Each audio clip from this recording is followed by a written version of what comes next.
Sa susunod po ay tayo naman po ay makinig ng salita ng Diyos. Ang ating tagapagsalita, Brother Joseph. Salamat kapatid na RJ.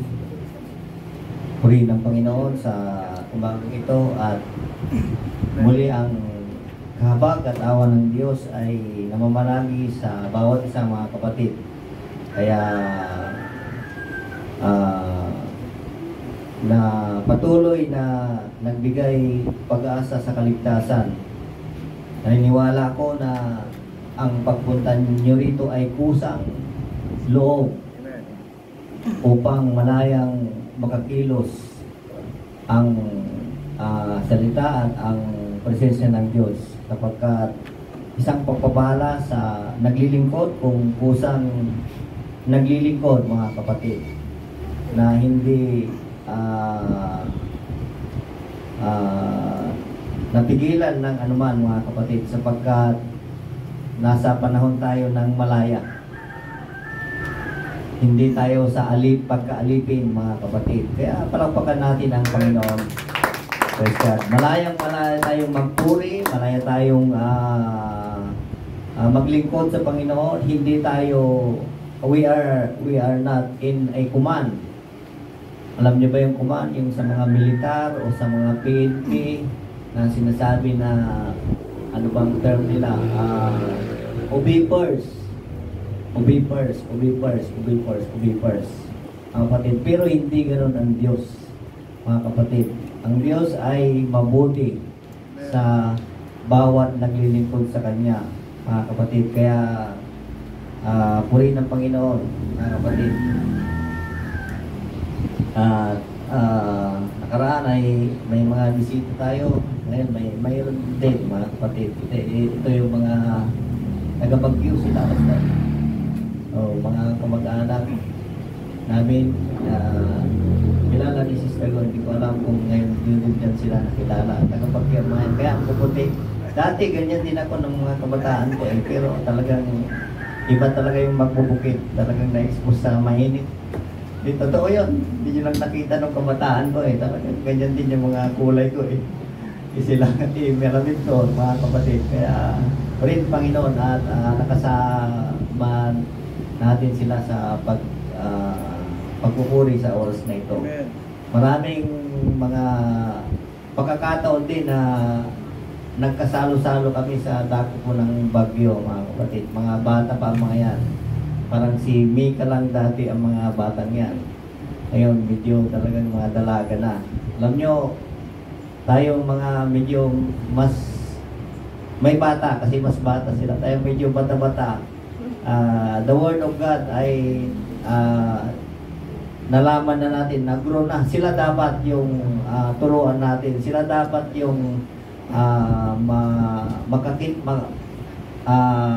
makinig ng mga bagay tungkol sa salita ng Diyos, pagkat sila ang tuturuan, mga kapatid. Sila yung mga, at mayroon pa silang ituturo din sa susunod na mga panahon, mga kapatid. Kaya purihin ng Panginoon sa aklat po ng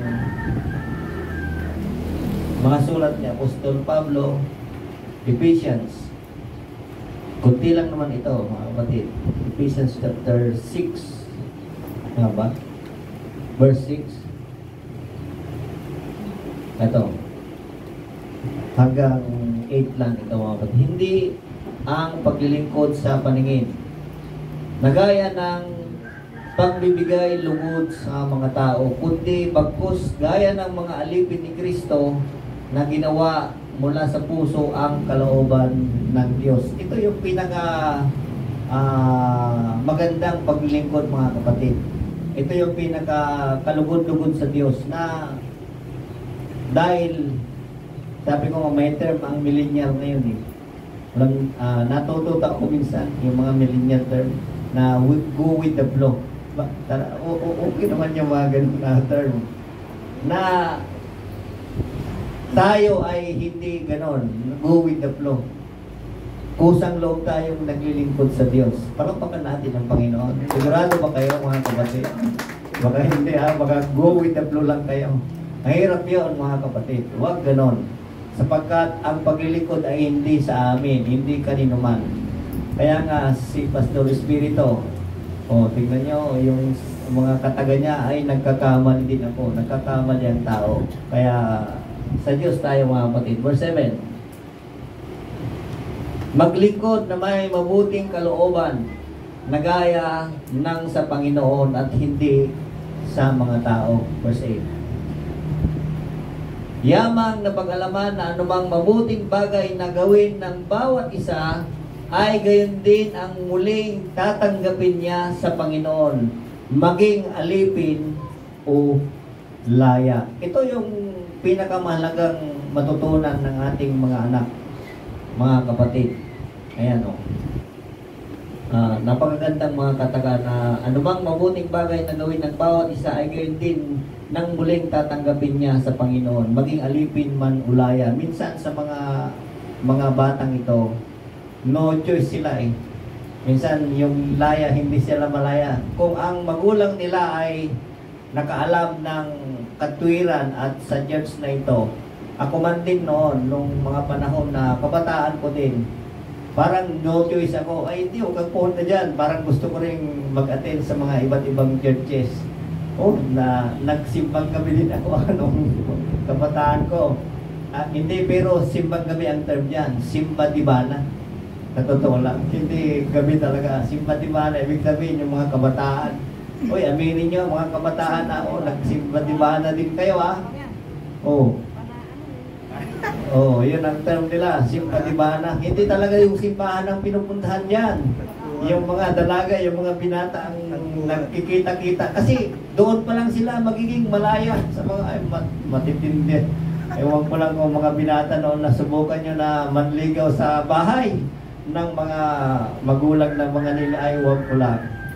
Talagang, kung hindi ka pinaglatagan ng banig, swerte mo. Gusto ko nung magulang no. Pero pinagtatagan ka ng banig, ay ayaw ka niya mga kapatid. Sigurado yan. Yun po mga kapatid.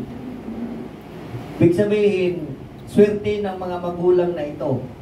Bakit? No choice sila. Kailangan nilang magsimba kahit ayaw nila. Kaya si Reggie, talagang kahit na ayaw niya, talagang ay magsimba ka, ay hindi pwedeng. Pero purihin ng Panginoon dahil nga yung magulang ay nandoon lagi sa paglilingkod. Pati yung mga anak, kahit na ayaw, ay talagang wala silang choice. Yun yung kagandahan. Hanggang sa dumating yung panahon na maunawaan ng bata, na magkaroon na sila ng kaalaman, magkaroon sila ng mga maraming salita sa Biblia ito na maintindihan nila, maunawaan, ganun pala. Kaya magpapasalamat ngayon yung anak. Tignan nyo, yung isa, anong pangalan nun, yung nakaraan, si Rowena. Nagpasalamat sa magulang niya na ganun pala ang epekto noon sa pagdating ng panahon, yung paglilingkod, mga kapatid. Kaya dito, ibig sabihin nito mga kapatid, muling tatanggapin niya maging alipin o layaman, mga kapatid. Kaya purihin ng Panginoon, mga kapatid, dahil nga naintindihan ko, naunawaan ko nung nagkaroon na ako ng pananampalataya, ay ganun pala ang paglingkod sa Diyos. Hindi na base ngayon baliktad na kami, mga kapatid. Yung magulang namin, sila naman ang naiwan na sa bahay-bahay, so may makatandaan na. Ganoon talaga ang buhay. At least ako, nagpapasalamat ako sa mga magulang ko dahil nga pinilit kami. Ganun, yung term ko, pinilit kaming maglingkod. Itong mga ito, yung kapatid ko, si Bio, yung matangkad, di ba lang kung nakita niyo, si Foreman, si General Foreman. Kahit na ganun yun, pinipilit niya yung anak niya. Pati si Brother Jeremy, ewan ko, malaya siya ngayon, si Brother Jeremy. Malaya yung term niya. Pinipilit niya yung mga anak niya na maglingkod. Punta kayo sa simbahan, kahit na gano'n yung standing niya sa buhay, pinipilit niya yung anak niya. Kasi nga naintindihan din niya, mga kapatid, na mahalaga ang paglilingkod sa Diyos sa mga anak. Kaya, at least kahit paano, mga kapatid, ay yung mga anak niya minsan o isa man o dalawa man sa kanila, maunawaan nila yung salita ng Diyos. Maunawaan nila na ganun pala. O pinagpapala din sila, mga kapatid. Pinaglahat sila, pati yung si Jordan. Saan ba si Jordan? Yung payat dyan. O, yung payat na yan. Kinukuha nila yung mga anak nila.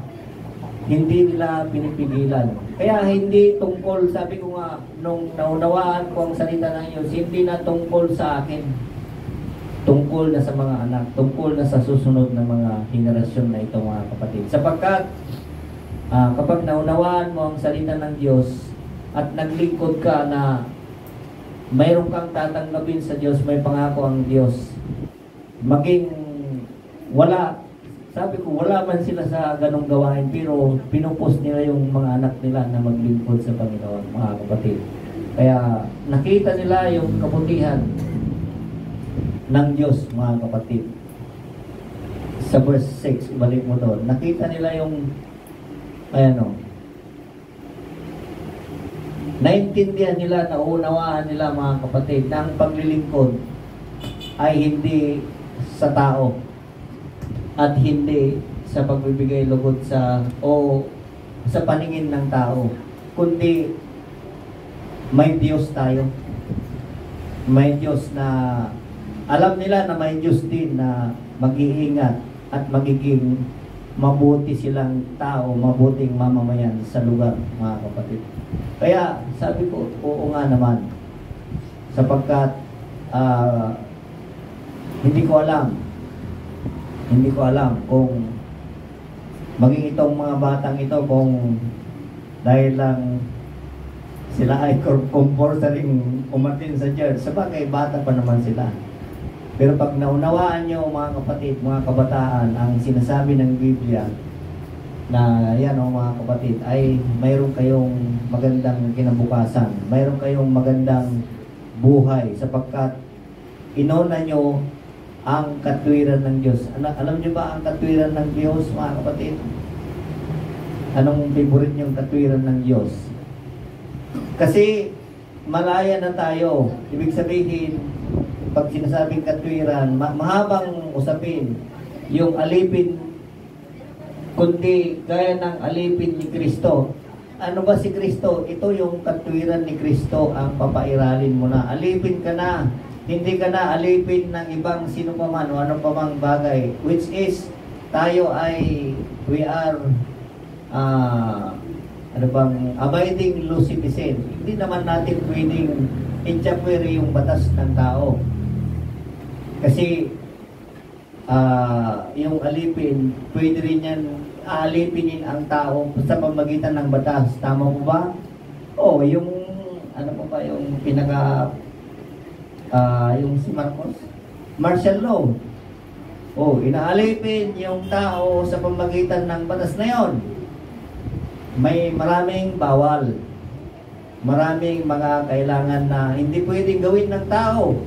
Pero, in other way, maganda naman yung resulta nun, mga kapatid. Yun yung martial law na sinasabi, mga kapatid. Kaya, purihin ng Panginoon na nung napag-alaman ko, naintindihan ko, nawaan ko ang salita ng Diyos.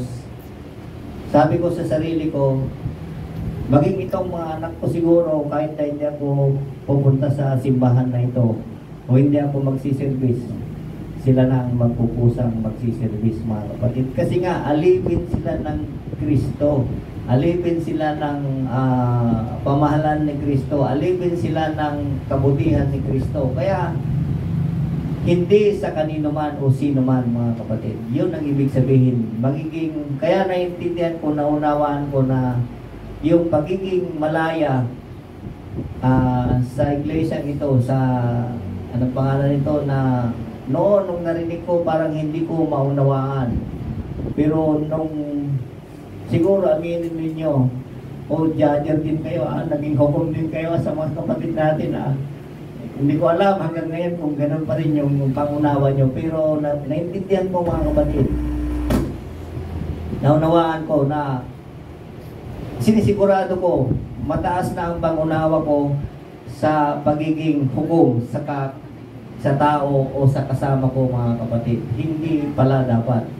Sapagkat maliwanag, hindi ang paglilingkod sa paningin. Totoo po yun. Kung go with the flow tayo, wala tayong mararating. Hayaan na natin yung tao, hayaan na natin kung anong gusto niyang gawin sa buhay niya. Sapagkat ang salita ng Diyos ang maghahatol sa bawat isa. Hindi ako, hindi ang sinuman. Papasok na lang yung sa paningin. Kung tinitignan mo yung kapwa mo, sabi diyan, kasi sila man din, panahon ni Pablo, parang maraming marites din yata. According to him. Ang paglilingkod hindi sa paningin, sabi niya, siguro may mga martis talaga din noon na talaga kung ano-ano ang mga kwan. Pero sa ngayon, matanda na ang iglesia ito, malawak na ang karunungan ng pangangaral sa iglesia ito, kung ano ang gustong gawin, sapagkat tayo ay tinubos lahat. Hindi ko alam kung agree kayo sa akin, pero narinig ko yung Pastor Gypty. Wala kang pakialam kung yung tao niyan pasaway ililigtas ng Diyos. Bakit? Ikaw ba ang magliligtas? Hindi. Kahit na pasaway siya, kung gustong iligtas ng Diyos, wala kang magagawa. Tama ba? Ay, sabi ko, oo nga no. Bakit? Sino ba ang magdidesisyon? Hindi ang tao, kundi ang Diyos. Maraming pasaway sa Biblia. Alam niyo ba yon? Pero niligtas sila ng Diyos, mga kapatid. Yung anak ni Job, mga pasaway yun. Yung anak ni Lot, pasaway din ang mga yun. Kaya lang hindi sila naligtas. Namatay sila. May mga lalaki siyang anak, hindi sila naligtas. Hindi sila sumama paano sa atin, sa ebanghelyo ng pagtakas at sa ebanghelyo ng paghanda? Pasaway yung anak mo, pero sumama. Maliligtas ba? Posible mga kapatid, kasi ang katwiran ng Diyos, sumama ka kasi doon ka doon ka nakatakat na nakatalaga mga kapatid. Pasaway okay lang. Hindi titignan ng Diyos yun. Ang titignan ng Diyos doon mga kapatid, sumama ka sa magulang mo. Sapagkat sabi ng Biblia, honor your mother, may pangako yan. Yun mga kapatid, sumunod ka lang. Maliligtas ka. Yun yung ibig sabihin nun mga kapatid. Kaya purihin ang Panginoon. Galatians 5:1. Tama ba? Ayan o. Sa kalayan ay pinalaya tayo ni Kristo. Magsitibig nga kayo. Huwag kayong pasakop na muli sa pamatok ng pagkaalipin. Kaya purihin ang Panginoon. Hindi tayo robot. Hindi tayo robot na kung gustong remote kung saan ipipihit sa kanan o sa kaliwa, sa likod, sa harap. Hindi ganun po ang Diyos mga kapatid. Tayo po ay nasa biyaya. Kaya nga, tama naman yung sa mga nakay Kristo ay wala nang hatol mga kapatid. Kaya palakpakan natin ang Panginoon mga kapatid. Palakpakan natin siya. Purihin ang Panginoon. Talagang mabuti siya mga kapatid. Gusto niyo ba yung batas? Ano bang batas? Gusto niyo bang batas? Sino may gusto ng batas? Napakahirap po. Sa Old Testament, mahirap po ang batas. Hindi ka makapagsimba ng isang beses o hindi ka mangilin sa Sabat, ang patay ka mga kapatid. Kaya purihin ang Panginoon. Malaya na tayo ngayon mga kapatid. Hindi na tayo ano man nung gagawin mo na basta kinubos na tayo ng Diyos mga kapatid. Naniniwala ako na may kaligtasan. Ang ano bang sabi ni basta sa kanya naman pagtatapat sa kanya di ba? Pero sa akin pagsunod. Basta alam nyo yung sinusundan nyo mga kapatid. Sino ba ang sinusundan nyo? Ako alam ko ang sinusundan ko. At huwag kayong sumunod sa akin. Baka lumigaw ako, kumanan ako, ay mapapahamak kayo mga kapatid. Praise God. Romans, yung pa isa, 6:20. Sapagkat nang kayo'y mga alipin ng kasalanan, kayo'y laya tungkol sa katwiran. Mahaba pong usapin ang katwiran. Alam niyo ba? Pag nag-aaral kayo ng Biblia, nagkikinig kayo ng salita ng Diyos, marami kayong matututunan ng katwiran ng Diyos. Tanungin niyo mga bata, ano bang katwiran? Sabi ng Biblia, bawal daw ganito eh. Di ba? Oo. Sabi ng Biblia, bawal din ganito. Sabi ng Biblia, bawal. Sinong nagsabi? Yung nanay mo o yung Biblia? Dalawa yan mga kapatid. Kung ang nanay mo, ang magulang mo, wilbers o maglilingkod sa Diyos, ganun din yun mga kapatid. Hindi parehas din yun. Verse 22. Datapwat ngayon mga laya na kayo sa kasalanan ay naging mga alipin ng Diyos. Kayo ay mayroon inyong bunga sa kakabanal at ang wakas ng buhay ay ang buhay na walang hanggan. Palakpakan natin ang Panginoon mga kapatid. Praise God. Kaya maglingkod lang tayo mga kapatid. Hindi man tayo gaanong sikat na nakikita sa harap na kapatid. Alam niyo ba na ako man din mga kapatid, sa totoo lang, mas gugustuhin ko na lang na nakaupo dyan, sa totoo lang.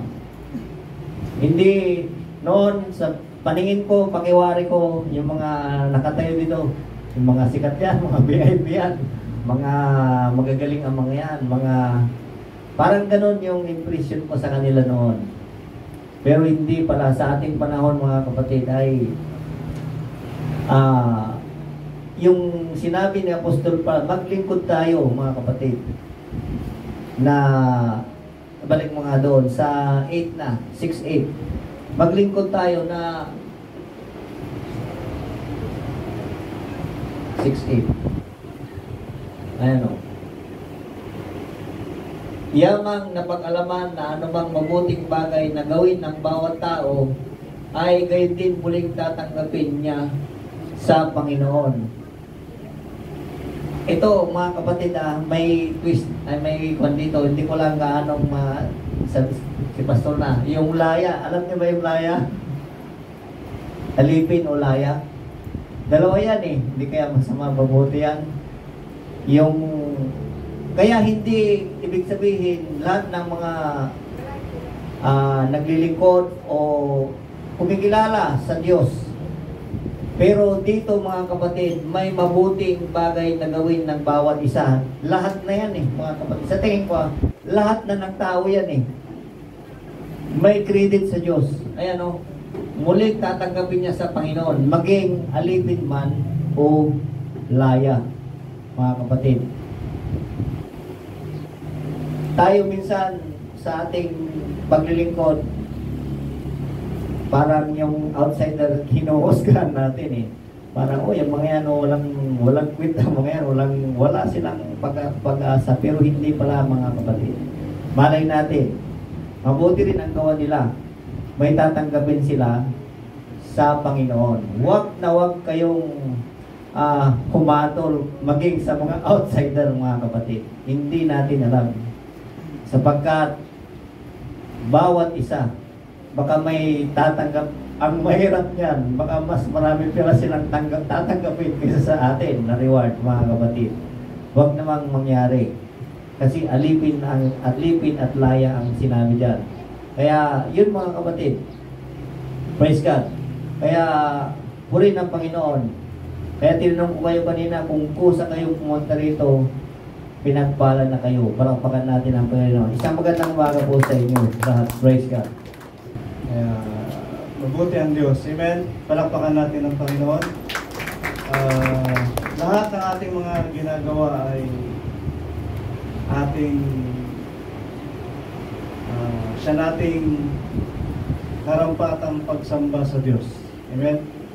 Ang pagsamba na may pananampalataya ay siyang nakalulugod sa Panginoon. At ang isang napakaganda sa paningin ng Panginoon ay yung meron tayong pusang pagsamba. na ginagawa natin ang lahat ng mga bagay na ito na walang sapilitan at wala rin anumang hinihintay na kapalit sa Panginoon, kundi bahala ang Diyos kung siya'y malugod. Bahala siya kung ano ang mga bagay na ipagpala niya sa atin. Nasa Diyos ang lahat ng nasa kamay ng Diyos ang lahat ng mga bagay. So, sa Kanya natin ipagkatiwala ang lahat. Amen? Sa Kanya natin ipagkatiwala ang lahat.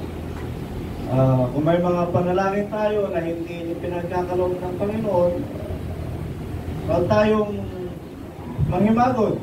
Amen? Huwag tayong tumigil ng pagdaing sa mga bagay na ating dinadaing sa Panginoon. Or matuto tayong dumaing ng tama. Kasi sabi rin naman ng Biblia, dumadaing kayo, ngunit hindi kayo nagsisitanggap sapagkat hindi kayo marunong manalangin. Amen. Kailangan pag-aralan, pati yun pala, pati ang pananalangin ay mayroong tamang pamamaraan. Amen? May tamang pamamaraan. Which is, ang isa sa tamang pamamaraan yan ay sabi ng ACTS. Adoration, confession, thanksgiving, and then supplication. Ihuli mo na yung mga paghingi sa Diyos. Ihuli mo na yung paghingi mo sa Panginoon. Lambingin mo muna siya. Purihin mo siya, adoration, confession, makababa ka sa Panginoon. Masalamat ka sa Panginoon at thanksgiving. Yung supplication po, ihuli mo na lamang yun. Isa yun sa mga pamanaan para pakinggan tayo ng Diyos sa ating mga pagdaing. Tandaan niyo na ACTS. ACTS. Natutunan ko rin sa ibang mga libro. Which is, meron siyang significance, may kaugnayan sa ating mga pagdaing. At ito ay mga katuwiran na masusubukan natin lahat sa banal na kasulatan. At ang mga bagay na nakasulat sa banal na kasulatan ay siyang nalooban ng Diyos. Amen? Kaya, yung ating pagsamba ay siya nating pusang ginagawa sapagkat natutunan natin. Maliban sa natutunan natin, it is the Spirit of God and the Spirit within us. Siya yung talagang parang magnet. Sila yung may kaugnayan para tayo ay lalong magkaroon ng pakikipag-ugnayan sa Diyos. So magkaroon ng pagsamba sa Panginoon. Amen? Kaya, the Spirit of God and the Spirit within us ay patuloy nating pagningasin. Turo ko nga ng mga nakaraang linggo na huwag natin pighatiin ang Espiritu Santo hanggang sa araw ng pagtubos. Sapagkat hanggat ang Espiritu Santo na nasa sayo ay nag-aalab, nandyan yung kasabihan mo na maramdaman ang presensya ng Diyos. Nandyan yung kasabihan mo na makapagbasa o makarinig ng salita ng Diyos. Amen. Siya yung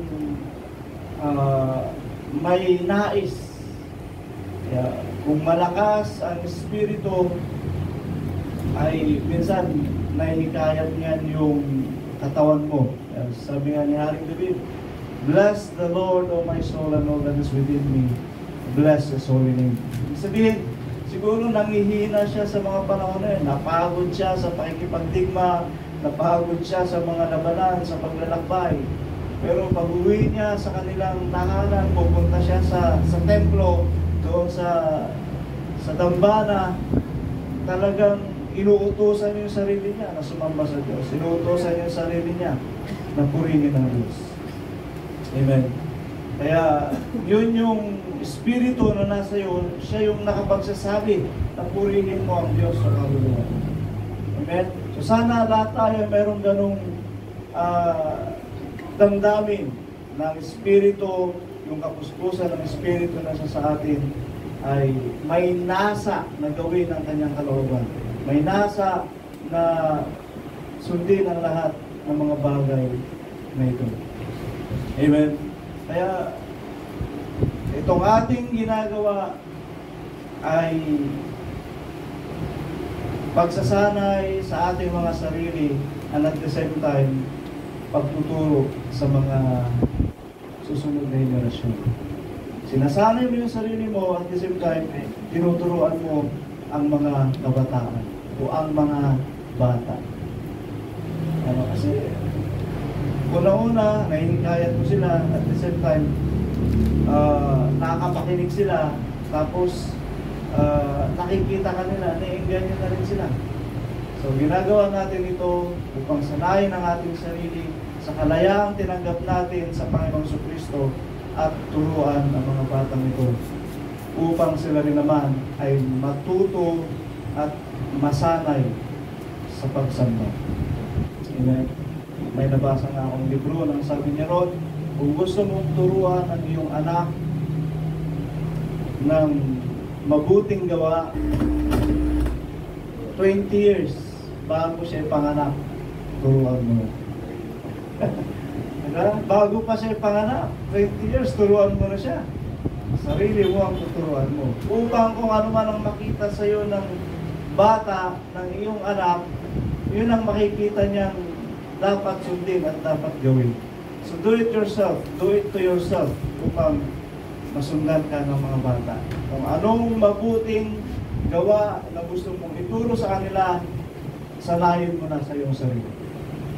Amen? Sanayin na natin sa ating sarili. At ang napakahalaga sa mga pagdalo natin sa mga ganitong bagay ay ang matutunan natin ang katuwiran ng Diyos at ang salita ng Diyos. Amen? Bigyan ko lang kayo ng isang memory verse ulit na nabasa ko upang makapagdagdag lang sa atin.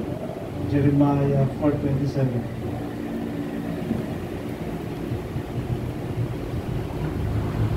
Sapagkat ganito ang sabi ng Panginoon, ang buong lupain ay magiging sira. Okay? Gayon may hindi ako gagawa ng lubos na kawakasan. Amen? Sabi ng iba, mawawasak ang sanlibutan. Ganito ang mangyayari. End of the world na. Amen. Pero tayo ay umaasa, ang ating pag-asa sa pananampalatayang ito ay ang kaharian ng ating Panginoong Jesucristo na siyang iiral dito sa lupa, na siyang mangyayari. Sapagkat ang ating Panginoong Jesucristo ay bababa. Tama, mawawasak ang sanlibutan, mawawasak ang buong mundo. Pero sabi sa hula, kalooban ito ng Diyos, gagawin ito ng Diyos. Gayon may hindi ako gagawa ng lubos na kawakasan. Meron, wawasakin niya. Pero ang ating pinanghahawakan nga, ito, idagdag na natin ito, plus, ang masama, ang lilikulin ng Diyos. Amen? Plus, nabasa natin sa Isaiah, few men left. Amen? Plus, Malachias chapter 4, verse 1, na makikita natin doon, na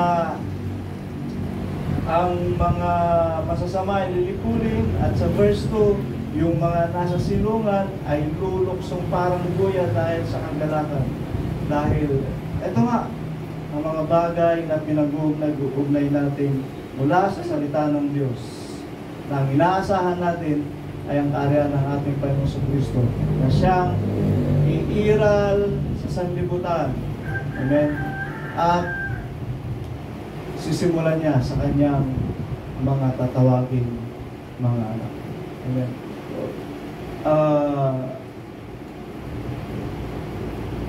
Tinuturuan tayo ng Diyos sa lahat ng mga bagay na ito upang malaman natin kung ano ang ating susundin,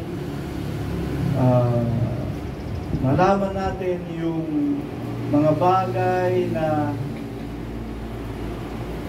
daan na tatahakin natin at yung mga bagay na paghahanda natin. Amen? Kung pananampalataya mo, rapture, then so be it. Kung rapture ang pananampalataya mo, Kasi yun nga, mabuti naman ang ginagawa mo na manampalataya ka sa rapture. Dahil meron nga, di ba? Tawag dito, ang isa sa katuwiran ng rapture, para ma-rapture ka, mamatay ka sa pananampalataya, mabuhay ka sa pananampalataya, at gumawa ka ng mabuti. Maglingkod ka sa Panginoon. Which is tama. Katuwiran yan ng Diyos, katuwiran yan ng Biblia. Amen? Pero kung maasa ka ng rapture, yun din siguro ang ibibigay sa iyo ng Diyos. Di ba? Yun ang ibibigay sa iyo ng Diyos. Pero ayun nga, alipin o laya ay tatanggap ng mabuting bagay ayon sa kanyang mabuting gawa. Tatanggapin niya sa Panginoon. Alipin, gumagawa siya ng mga mabuting bagay sa pagkaalipin. Amen. Tama sabi ng Brother Joseph, kahit yung mga nasa sanlibutan, pag sila ay gumawa ng mabuti, tatanggap din sila ng mabuti sa Diyos. Diba? Tatanggap din sila ng mabuti sa Diyos. Pero sa atin na mga nasa kalayaan, pag gumawa tayo ng mabuti, tatanggap tayo ng mabuti rin sa Diyos.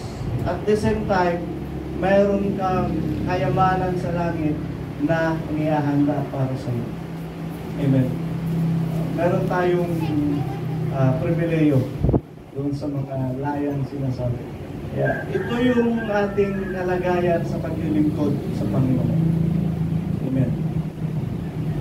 Yung mga bagay na ating pinaniniwalaan at yun ang ating gagawin, yun ang ibibigay sa atin ng Diyos. Ang iyong pananampalataya, siya mong panghawakan, siya ang ibibigay sa iyo ng Diyos. And we have found out sa salita ng Panginoon na ang kanyang mga lingkod na sumunod, ang kanyang mga lingkod ay ililigtas niya. Dahil tayo naghintay ng pagliligtas at tayo ililigtas ng Panginoon at sa pamagitan nito ay tatanggapin natin ang manang inihanda ng Diyos sa mga nagsisipagkalita. Amen. Kaya marangan tayo sa ating mga pananampalataya. Amen. Lalong-lalo na kung ang iyong sinasampalatayanan ay napatunayan mo na ito ay katuwiran ng Diyos. Amen. Katuwiran ng Diyos. Dagdag natin ito sa mga verse na ating mga pinangahawakan. Hindi talaga mawawasak. Paano ba yun? Hindi sasabog ang mundo. Yung ibabaw lang siguro ng earth na masisira dahil nga sa mga gamit din ng mga pandigma ng mga bansa. Pero may ipipreserve Diyos.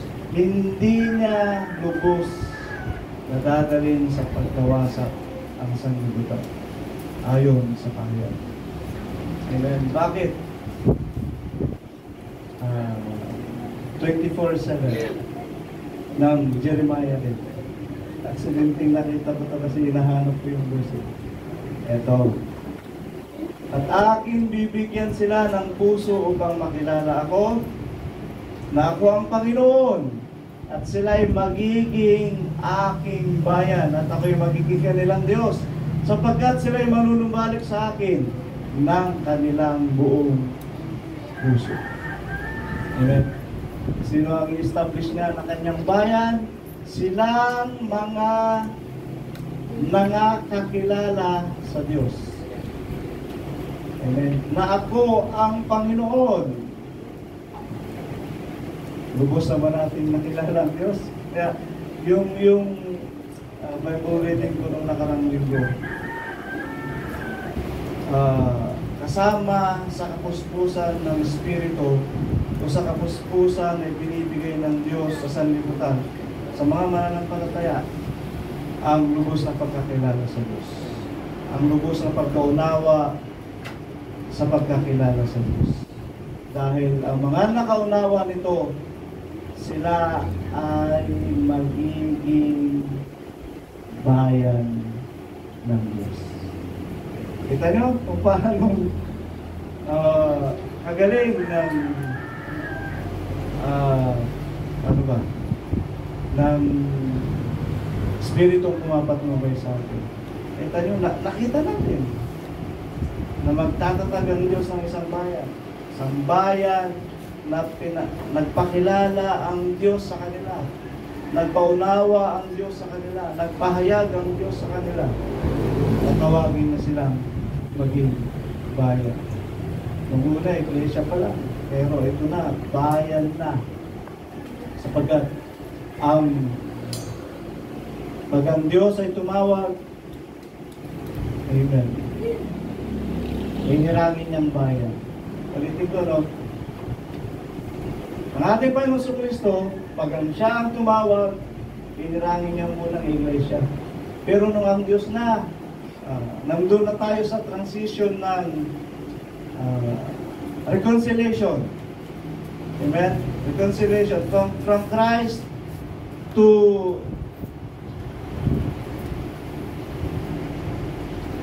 the the Father of glory, God of glory. Amen. From Christ to the God of glory, ang transition nun. Nung tayo ay tinawag na ng Diyos, amen, o nung tayo ay hinirang na ng Diyos, tayo ngayon ay hinihirang ng Diyos upang maging isang bayan. Kasi mula pa simula, nung ang Diyos tumawag ng tao, hinirang niya silang maging bayan. Amen. Nagkaroon na lamang ng churches, iglesia, sa pamagitan ng ating Panginoong Jesucristo. Amen. At sa transition na pinagdadaanan natin ngayon, tayo ay dinadala sa kalayaan upang makapanumbalik tayo sa Diyos. Amen. At kung tayo makapanumbalik sa Diyos, doon niya na tayo ihirangin na maging isang bayan. Amen. Yun ang understanding na lumalago sa atin na pinapaunawa. Amen. It is not by might ng sino man, it is not by the power, but by the Spirit of the Lord. Amen. Pasalamatan natin ito lahat sa biyaya ng Diyos na dumadalo sa Diyos. Tayo po yung magsitay mga kapatid.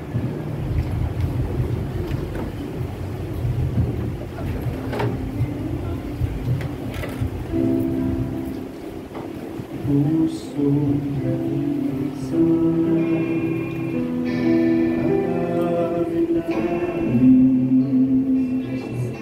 ay dumulog sa Panginoon.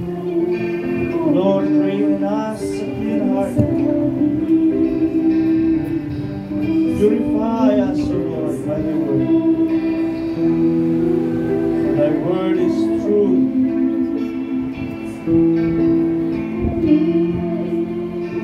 By Thy word, O God,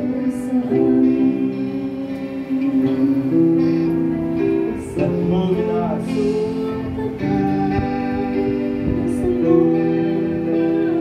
It shows us everything. Pinapahayag mo sa amin ang lahat ng mga bagay na ayon sa iyong mga gawa.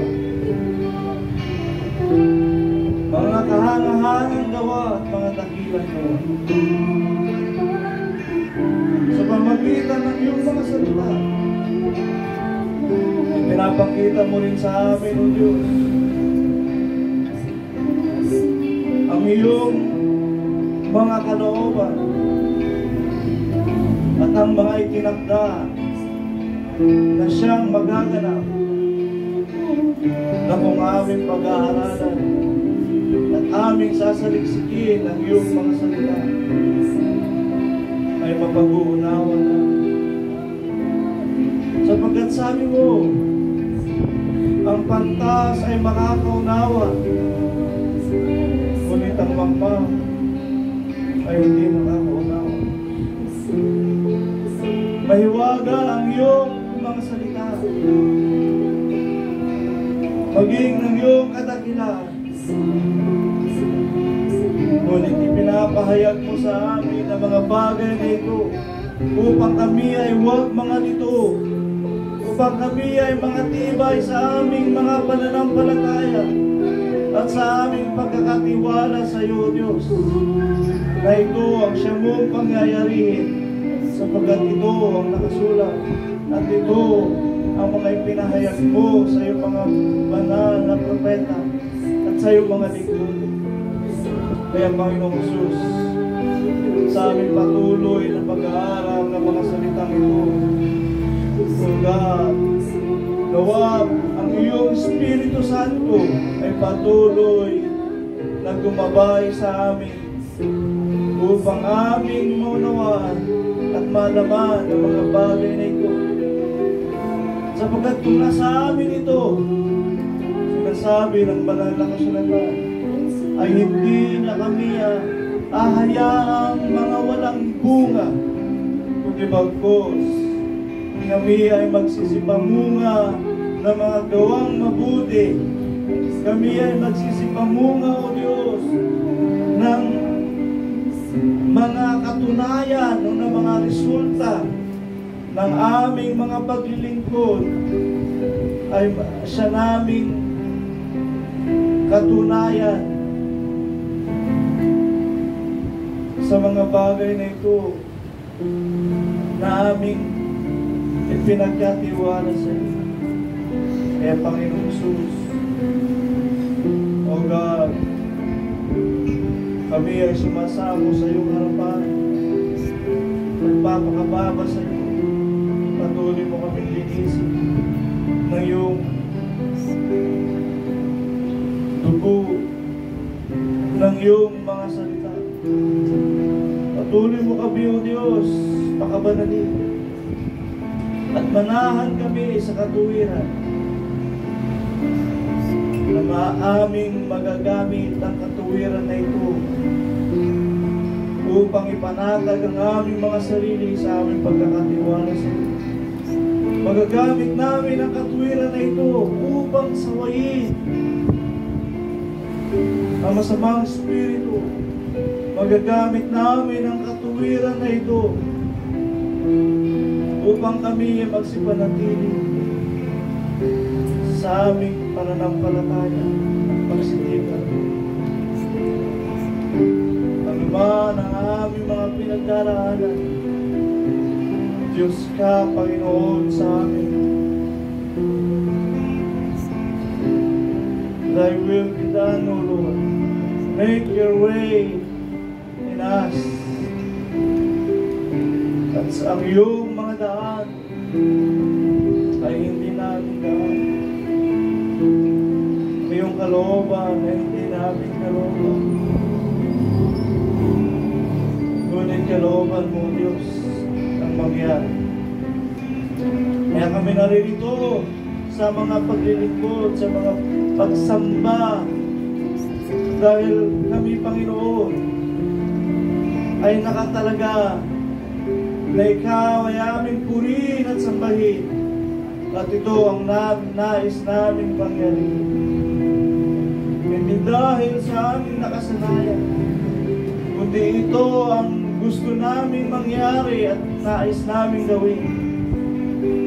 Nabigyan ka ng kabukuran, ay may taas ka sa aming buhay na ito sa pamagitan ng mga awit pagpupuri, sa pamagitan ng aming pagluwalhati, at sa pamagitan ng pagpapahayag ng iyong mga salita. Kaya, O Diyos, narito ang sambahayan mo na ito sa lugar na ito. Pakabanalin mo kami tungkol sa aming ibang banal na pananampalataya. Pagkaisahin mo kami, O Diyos, sa isang gawa, at buklurin mo kami lubos sa ikatitibay ng bawat isa sa amin, sa pamagitan ng pag-ibig na siyang tali ng kasangkalan. We are one family. Magkaisa kami, Panginoon, ng mga kapatid sa lugar sa dati. O Diyos, sa puso't kaisipan, sa pananampalataya at sa gawa. Kami Panginoon ay nandito sa iyo. Salamat po sa iyong pagkilos na patuloy na dumadago sa bawat isa sa amin. Hindi sa pamagitan, Panginoon, ang kapuspusan na dinadala mo sa amin ay siyang kapuspusan sa pamagitan ng karunungan at kaalaman upang kami naman ay magkaroon ng katibayan sa aming mga sarili, mga tuto at mga makapagturo din naman ng sapat, hindi lamang sa aming mga anak, kundi ganoon din sa aming mga kapatid sa pananampalataya. Salamat po sa biyayang dumatalo at sa iyong kapangyarihan na kumikilos sa bawat isa sa amin. Puri ka namin sa iyong kaluwalhatian at kadakilaan sa tamisong pangalan ng Jesus. Amen. Amen. Hallelujah. Puri ng Diyos. Nabalik ko po ang pulpito sa ating